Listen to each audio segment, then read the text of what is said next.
Rail मंत्री अश्विनी वैष्णव ने Samajwadi party के नेता और आजमगढ़ सांसद धर्मेंद्र यादव द्वारा मऊ, आजमगढ़ और अंबेडकर नगर को दक्षिण भारत और महानगरों से जोड़ने के लिए नई ट्रेन की मांग पर कार्रवाई का आश्वासन दिया। रेल मंत्री ने इस मुद्दे को गंभीरता से लेते हुए संबंधित निदेशालय को विस्तृत जांच और कार्रवाई के निर्देश दिए हैं। ज्ञात हो कि सांसद धर्मेंद्र यादव ने 19 दिसंबर 2024 को रेल मंत्री को पत्र लिखकर इन क्षेत्रों के लोगों की यात्रा और व्यापारिक जरूरतों को ध्यान में रखते हुए दिल्ली और मुंबई के लिए 2 सुपरफास्ट ट्रेन चलाने की मांग की थी।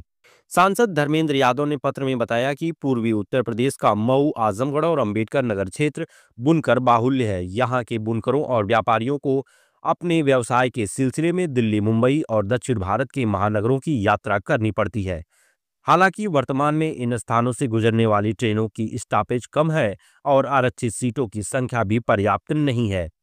सांसद ने यह भी बताया कि वाराणसी आजमगढ़ गोरखपुर रेल लाइन की 200 किलोमीटर की परियोजना को केंद्र सरकार ने मंजूरी दी है, लेकिन अब तक इस परियोजना के निर्माण के लिए वित्तीय स्वीकृति नहीं मिली है।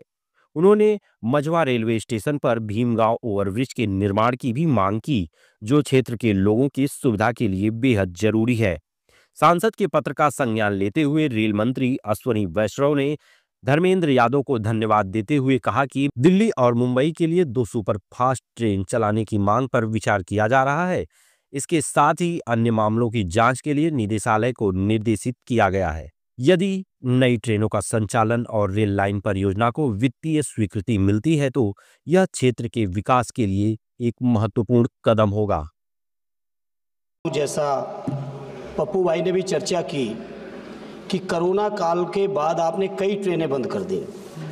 इसी तरह का शिकार जी हमारा क्षेत्र आजमगढ़ भी हुआ। आजमगढ़ के ज़्यादातर लोग व्यापारिक कारणों से, व्यावसायिक कारणों से, पढ़ाई से सबसे ज़्यादा कनेक्शन आजमगढ़ के लोगों का मुंबई के साथ है। अध्यक्ष जी, आजमगढ़ से मुंबई की ट्रेन चलती थी। कोरोना काल में वो ट्रेन बंद कर दी गई और तब से अब तक लगातार वो ट्रेन बंद है। अध्यक्ष जी, आपके माध्यम से मंत्री जी से मैं जानना चाहता हूं, आखिर कोरोना काल आया जरूर था, वो दौर था, संक्रमण का गुजर गया, लेकिन उस संक्रमण के दौर के गुजरने के बाद जब स्थिति सामान्य आ गई, आपकी अर्थव्यवस्था बढ़ गई, सारी चीज़ें बढ़ गई, तो आखिर जन सामान्य की सुविधाएं क्यों काटी जा रही हैं? इस बात का जवाब दें कि आजमगढ़ से मुंबई ट्रेन कब तक शुरू करेंगे?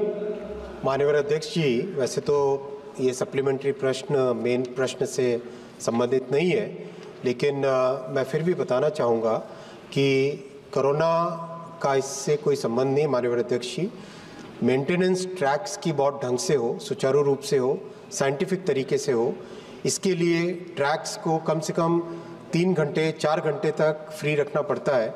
दुनिया में कई देशों में 6 घंटे तक भी ट्रैक को फ्री रखते हैं मेंटेनेंस के लिए, लेकिन अपने यहाँ चूँकि 50-60 वर्षों तक रेलवे को निगलेक्ट किया गया था, इसमें इन्वेस्ट नहीं किया गया, तो अब इन्वेस्टमेंट आया है, अब ट्रैक्स नए बन रहे हैं, तो आज फिर भी एक नई पद्धति से काम करने का प्रयास चल रहा है माननीय अध्यक्ष जी।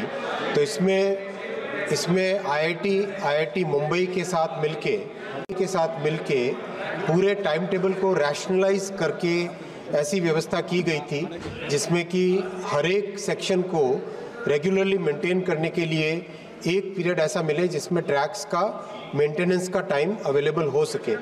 उसके कारण कई स्टॉपेजेस हटाने पड़े थे वो, और कुछ गाड़ियां भी रीस्केड्यूल करनी पड़ी थी। लेकिन माननीय अध्यक्ष, मैं ये भी बताना चाहूँगा कि जैसे जैसे नए ट्रैक्स बन रहे हैं, लास्ट ईयर 5300 किलोमीटर नए ट्रैक बने, जो कि अपने आप में एक रिकॉर्ड है माननीय अध्यक्ष जी। पूरे स्विट्जरलैंड का रेलवे नेटवर्क 5000 किलोमीटर है। उससे ज़्यादा एक साल में रेलवे नेटवर्क भारत में